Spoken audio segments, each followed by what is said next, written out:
കാളികുളങ്ങര ശ്രീ ഭദ്രകാളി ക്ഷേത്രത്തെ പറ്റി നിങ്ങൾ കേട്ടിട്ടുണ്ടോ? ഇത് എറണാകുളം ജില്ലയിൽ വടക്കൻ പറവൂരിലാണ് സ്ഥിതി ചെയ്യുന്നത്.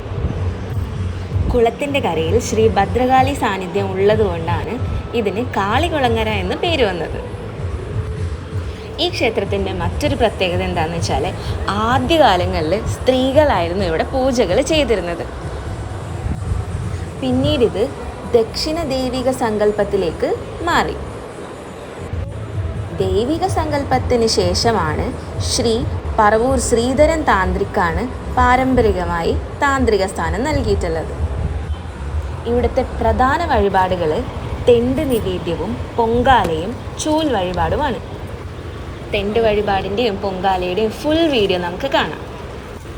ഈ തെണ്ട് വഴിപാട് ഭയങ്കര ലെങ്തി പ്രോസസ്സാണ്. ഇതിനു വേണ്ടിയിട്ട് ആദ്യം നമുക്ക് അടയ്ക്കയുടെ തണ്ട് വേണം.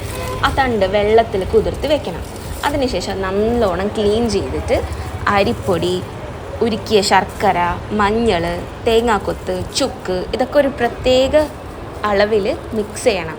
മിക്സ് ചെയ്യാൻ ഉപയോഗിക്കുന്നത് ദേവീ സാന്നിധ്യമുള്ള ക്ഷേത്രത്തിലെ തന്നെ കുളത്തിലെ ജലമാണ്. ഈ കൂട്ട് പാളയിൽ വെച്ചതിന് ശേഷം ഒരു പ്രത്യേക രീതിയിൽ കെട്ടിയിട്ട് ക്ഷേത്രത്തിൻ്റെ മുറ്റത്ത് തന്നെ മണ്ണ് കൂട്ടി അത് കത്തിക്കണം. കുറേ നേരം എടുത്ത് മണിക്കൂറെടുത്ത് കത്തിച്ചിട്ടാണ് തെണ്ട് ഉണ്ടാക്കുന്നത്. ഈ നിവേദ്യം നമ്മൾ ആദ്യം ദേവിക്ക് വലം വെച്ചുകൊണ്ട് ഖണ്ഡാകർണൻ മൂർത്തിയുടെ നടയിലാണ് സമർപ്പിക്കേണ്ടത്. ഒരു മിനിറ്റ്.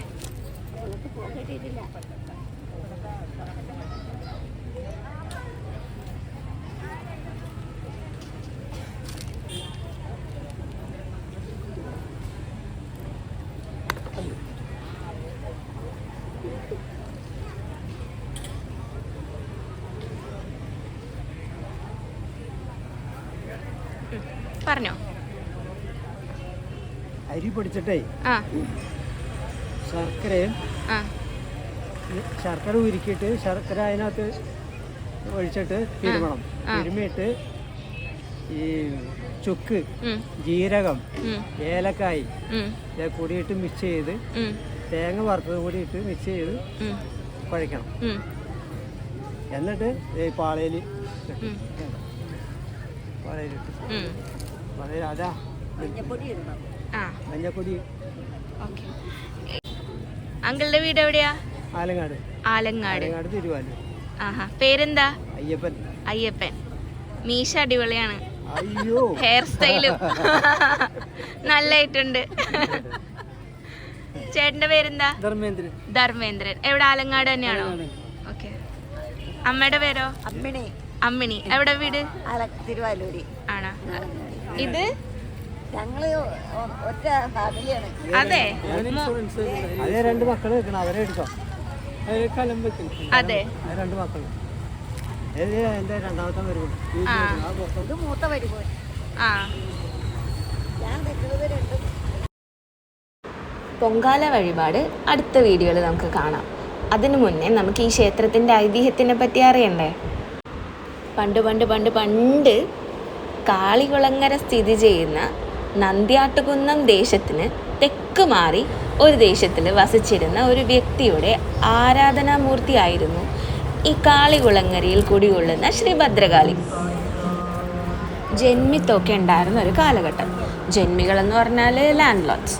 അപ്പോൾ അതിലൊരു ലാൻഡ് ലോർഡ് തൻ്റെ സ്വാർത്ഥതയ്ക്ക് വേണ്ടിയിട്ട് ഒരാളുടെ വീടിനെ കത്തിക്കാൻ തീരുമാനിച്ചു. ഇയാളാണെങ്കിലോ ഭദ്രകാളിയുടെ ഒരു ഭക്തനായിരുന്നു. പുള്ളിക്ക് വെച്ചാരാധന ഉണ്ടായിരുന്നു. അപ്പം ഈ ഭക്തൻ ദേവീനോടുള്ള പ്രാർത്ഥന കൊണ്ട് കിട്ടിയ സിദ്ധി കൊണ്ട് പുള്ളി നേരത്തെ മുൻകൂട്ടി മനസ്സിലാക്കി ഇങ്ങനെ ഈ ലാൻഡ് ലോർഡ് തൻ്റെ വീട് കത്തിക്കാൻ പോണേന്ന്. അപ്പം തന്നെ പുള്ളി എന്ത് ചെയ്തു? ഫാമിലിയിലുള്ള എല്ലാവരെയും ദൂരെ ഒരു സ്ഥലത്തേക്ക് ഷിഫ്റ്റ് ചെയ്തു. അതിനുശേഷം പുള്ളി ഈ വിഗ്രഹവും എടുത്ത് ആ വീട്ടിൽ നിന്ന് പുറത്തേക്ക് ഇറങ്ങി. പുള്ളി എന്നിട്ട് നടന്ന് ഈ കാളികുളങ്ങര ക്ഷേത്രം സ്ഥിതി ചെയ്യുന്ന ഈ എത്തിയപ്പോൾ പുള്ളിക്ക് ക്ഷീണം തോന്നി. ഒരു കുളത്തിൻ്റെ കരയിൽ ഭഗവതീനെ വെച്ചിട്ട് അവിടെ ഇരുന്നു റെസ്റ്റ് ചെയ്തു. അവിടുത്തെ ഇത്തിരി വെള്ളമൊക്കെ എടുത്ത് കുടിച്ചു. അപ്പോൾ നോക്കുമ്പോൾ ഉണ്ട് തൊട്ടടുത്ത് കാവ്. അപ്പോൾ പുള്ളിക്ക് തോന്നി, ഓക്കെ, ദേവിക്ക് ഇവിടെ ഇരിക്കാം, അതായത് ദേവീനെ ഇവിടെ വയ്ക്കാം, ദേവിക്ക് ഇവിടെ ഇരുന്നാൽ ഇഷ്ടമാവുമല്ലോ എന്ന് വിചാരിച്ചിട്ട് ആ കുളത്തിൻ്റെ സൈഡിൽ ദേവീൻ്റെ വിഗ്രഹം വെച്ചിട്ട് അവിടെ അടുത്തുണ്ടായിരുന്ന ഒരു കള്ള് ചെത്തുന്ന ആളെ വിളിച്ചിട്ട് പറഞ്ഞു, ദേവിക്ക് ഇങ്ങനെയൊക്കെയാണ് പൂജകൾ ചെയ്യേണ്ടത് എന്ന് പറഞ്ഞു കൊടുത്തു. എന്നിട്ട് ഇപ്പോൾ നമ്മൾ ഭഗവതിയുടെ ക്ഷേത്രത്തിൻ്റെ ഫ്രണ്ടിൽ കാണുന്ന കുളത്തിൽ 2 നേരവും ദീപം കത്തിക്കുന്നത്. ആദ്യകാലങ്ങളിൽ ഈ ഭക്തൻ പറഞ്ഞിരുന്ന രീതിയിലാണ് ഇവിടുത്തെ പൂജാകർമ്മങ്ങളൊക്കെ നടന്നിരുന്നത്. അത് കഴിഞ്ഞിട്ട് ഈ ഭക്തൻ പറഞ്ഞു ഇവിടെ ഒരു വലിയ വിളക്ക് വെക്കണം, ദേവിക്ക് അത് ഭയങ്കര ഇഷ്ടമാവുന്നു. എന്നിട്ട് അവിടുത്തെ വിശ്വകർമ്മ കമ്മ്യൂണിറ്റീനോട് പറഞ്ഞിട്ട് ഒരു വലിയ വിളക്ക് പണിയിപ്പിച്ചിട്ട് അത് കത്തിച്ചു. അപ്പോൾ പറയപ്പെടുന്ന എന്താണെന്ന് വെച്ചാൽ ആ വിളക്ക് കത്തിച്ച അന്ന് ഈ ജന്മിയുടെ വീട് കത്തിപ്പോയി എന്നാണ് പറയണേ. അപ്പോൾ അതാണൊരു ഐതിഹ്യമുള്ളത് ഈ അമ്പലത്തിനെ പറ്റിയിട്ട്. ആദ്യകാലങ്ങളിൽ കാക്കനാട് തറവാട്, കുറുമുട്ടം തറവാട്, തച്ചേരിൽ തറവാട് ഈ കുടുംബങ്ങൾക്കായിരുന്നു ഇവിടെ അവകാശമുണ്ടായിരുന്നത് പൂജാകർമ്മങ്ങൾ നിർവഹിക്കാൻ. ഇതിൽ തച്ചേരി തറവാട്ടിലെ സ്ത്രീകൾക്കായിരുന്നു ആദ്യകാലങ്ങളിൽ ദേവിയെ പൂജിക്കാനുള്ള അവകാശമുണ്ടായിരുന്നത്. ആ രീതിയിൽ അവസാനമായി പൂജകൾ ചെയ്തിരുന്നത് തച്ചേരി തറവാട്ടിലെ തങ്ക ടീച്ചറായിരുന്നു. ഈ വീഡിയോയിൽ തെണ്ട് വഴിപാട് ചെയ്യാനുള്ള ഫുൾ പ്രോസസ്സ് ഞാൻ മാക്സിമം പറ്റുന്ന പോലെ കവർ ചെയ്തിട്ടുണ്ട്. താങ്ക്സ് ടു ദാറ്റ് ഫാമിലി എനിക്ക് ഈ ഒരു വീഡിയോ എടുക്കാനായിട്ട് ഹെൽപ്പ് ചെയ്ത് തന്നതിന്. 41 ദിവസത്തെ നീണ്ടു നിൽക്കുന്ന ഉത്സവത്തിന് ആരംഭം കുറിക്കുന്ന ചടങ്ങാണ് കൊടിയേറ്റ്. ധനുമാസത്തിലെ അവസാന ദിവസം സംക്രമണ ദിവസമായി എടുത്ത് രാത്രിയാണ് കൊടിയേറ്റം നടക്കുന്നത്. ഇവിടെ ധ്വജപ്രതിഷ്ഠ ഇല്ലാത്ത പ്രത്യേകത ഉള്ളതിനാൽ പൂർവാചാരപ്രകാരം കൗങ്ങിൻ്റെ മരം വിശ്വകർമ്മ സമുദായത്തിൽപ്പെടുന്ന തച്ചന്മാർ പ്രത്യേക അളവിൽ തയ്യാറാക്കി അതിൽ കൊടിക്കൂറ കെട്ടി സ്ഥാപിക്കുകയാണ് ചെയ്യുന്നത്. ഉത്സവത്തിന് ശേഷം ഇത് മാറ്റുകയും ചെയ്യുന്നു. ക്ഷേത്രത്തിൽ കൊടിയേറിക്കഴിഞ്ഞാൽ ഉത്സവം കഴിയുന്നവരെ ഉച്ചപൂജയ്ക്ക് ശേഷം നട അടക്കില്ല. നന്ദ്യാട്ടുകുന്നം ദേശത്തിലെ ഏതെങ്കിലും കുടുംബത്തിൽ നിന്നുമാണ് കൊടിക്കൂറ കെട്ടുന്നതിന് വേണ്ടിയുള്ള കൗങ്ങിൻ്റെ മരം കൊണ്ടുവരുന്നത്. ആഘോഷമായി ദേശത്തിലെ ജനങ്ങളാണ് ഇത് കൊണ്ടുവരുന്നത്. ഗുരുതി കഴിഞ്ഞ് കൊടിയിറങ്ങിക്കഴിഞ്ഞാൽ പിന്നീട് 7 ദിവസം നട അടച്ചിടുന്നു. രൗദ്രഭാവത്തിലുള്ള ദേവതാ സങ്കല്പത്തിലുള്ള ക്ഷേത്രമാണ് ഇതെന്ന് ഈ നടയടപ്പ് ചടങ്ങിൽ കൂടി വ്യക്തമാകുന്നു.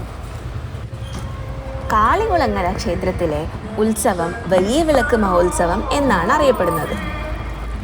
തെണ്ട് വഴിപാട് ശരീരത്തിലെ രോഗങ്ങളും അസുഖങ്ങളും ഒക്കെ വിട്ടുമാറാൻ വേണ്ടിയിട്ടാണ് നമ്മൾ ചെയ്യുന്നതെന്നാണ് പറയപ്പെടുന്നത്. അതുകൂടാണ്ട് ഐശ്വര്യത്തിനും ഇത് സഹായിക്കും.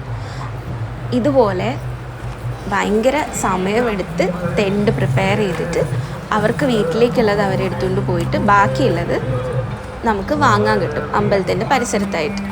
അപ്പോൾ അടുത്ത വർഷം എല്ലാവരെയും കാളികുളങ്ങരയിലേക്ക് ക്ഷണിക്കുന്നു. ഇതുപോലുള്ള വീഡിയോസിന് വേണ്ടിയിട്ട് എൻ്റെ ചാനൽ സബ്സ്ക്രൈബ് ചെയ്യുക. അപ്പോൾ നമുക്ക് ബാക്കിയുള്ള വീഡിയോസ് കാണാം.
മമ്മൂട്ടിയുടെ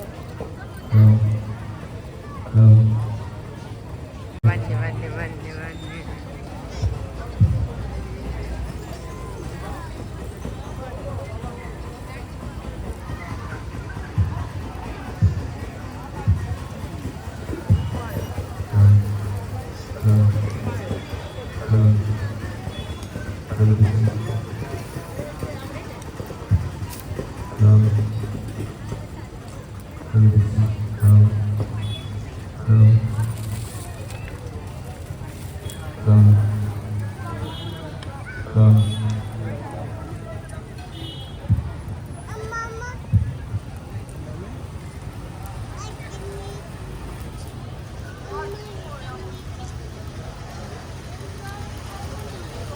ഉണ്ടാക്കുന്നത്